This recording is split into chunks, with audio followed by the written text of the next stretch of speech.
Hey everyone, welcome back. Today we're doing a deep dive on something I'm sure a lot of you have thought about, Yeah. especially if you've ever tried fasting, like me. hmm It's one of those questions that seems simple on the surface, but as we dig in, you'll see there's a lot more to it. It is, yeah. So the question is, does taking medication actually break a fast? Ooh, good question. We actually got this from a listener, and honestly, I think it's something that's on a lot of people's minds. Globally, for sure. Yeah, absolutely. And to help us untangle this whole thing, we have an expert joining us. Hello. Happy to be here. So glad to have you. I know you've got all the scientific insights and practical advice we need. Well, I'll certainly try my best. It's definitely a multifaceted issue. Okay, so to get us started, maybe we can define what we actually mean by fasting, because Mhm. it's not always just about not eating. Right, exactly. It's not as straightforward as it might sound. At its core, fasting is really about intentionally abstaining from consuming calories for a certain period of time. So it's giving your digestive system a break and allowing your body to enter a different metabolic state. Gotcha. So it's really more than just skipping a meal. It's about how it changes things internally. Precisely. And of course, there are all sorts of different types of fasts, intermittent fasting, where you cycle between eating and not eating on a daily or weekly schedule, religious fasting, and even medically supervised fasts. Right. So like Ramadan, or sometimes doctors recommend it for specific reasons. Exactly. So fasting can mean lots of different things in practice. Got it. So then during a fast, what's actually going on inside our bodies? What's changing? Okay, well, when you stop taking in calories, your body has to find a new source of energy. Makes sense. Right. It starts tapping into its stored reserves, moving away from burning glucose, which is what you get from carbohydrates, and starts burning fat instead. Oh, so that's the whole ketosis thing I've heard about. Yeah, exactly. This metabolic switch is called ketosis, and it leads to the production of these things called ketones. Okay, ketones.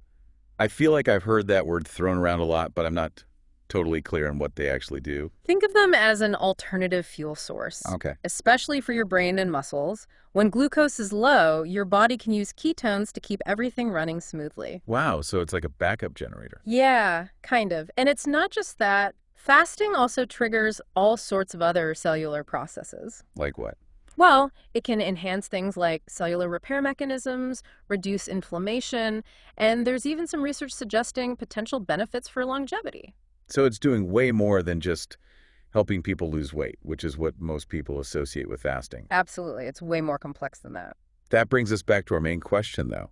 How does medication fit into all of this? Right, and this is where things get a bit tricky.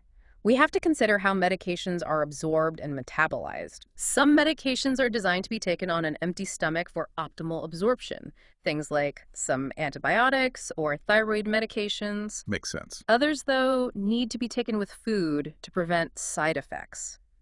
Things like certain pain relievers or anti-inflammatory drugs.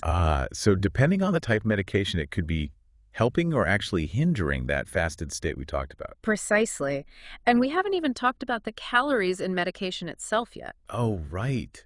I feel like a lot of people don't even think about that. No, they don't, especially liquids and chewables. They often have calories because of added sugars or other ingredients to improve the taste or aid in absorption. So for someone whose goal is to restrict their calorie intake really strictly, even those few calories from medication could actually throw things off, right? Absolutely. And beyond just the calories, it's important to consider the different reasons why people are fasting. Right. Different goals, different approaches. Exactly. Like some people fast to promote autophagy. Autophagy, that's the cellular self-cleaning process, right? Right. You got it. And certain medications, like corticosteroids, can actually hinder that process. They stimulate glucose production, which kind of works against that metabolic switch we were talking about earlier. Oh, so it's like a step backward. Right. And it's also important to think about, say, insulin sensitivity.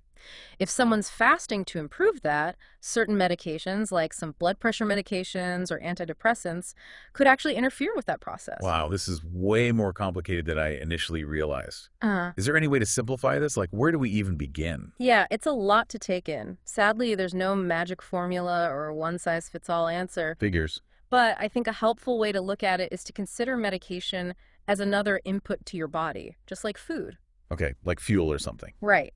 So just like you're mindful of what you eat while fasting, you also need to be mindful of the medications you're taking and how they might affect your fasting goals. That makes a lot of sense. Yeah. So for anyone listening who takes medication and wants to try fasting, what's the first step? Definitely talk to their doctor. That's the most important thing. Obviously. They can give personalized advice based on their health condition, what medications they're taking, and what their goals are for fasting. Absolutely. This isn't something to experiment with on your own. Your doctor can help you weigh the risks and benefits and make sure you're fasting safely. Exactly. And I'd also encourage people to do their own research about their specific medications and how they might be affected by fasting. There's so much information available online, and understanding how your medications work and interact with your body can be really empowering. It's all about taking control of your own health, right? Right. So to wrap up, fasting and medication are complex, everybody's needs are different, and talking to your doctor is key. Definitely. Couldn't have said it better myself. Awesome. Do you have any final thoughts to leave our listeners with? I would just say, think about what you want to achieve by fasting and how your medications might either help or hinder those goals. And always remember, knowledge is power. The more you understand about your body and how it responds to different things you put into it, the better equipped you'll be to make informed decisions about your health. That's such a powerful message. Thanks for sharing your expertise with us today. And to everyone listening, thanks for joining us on this deep dive. We'll be back soon with another fascinating topic to explore. See you next time. Bye-bye.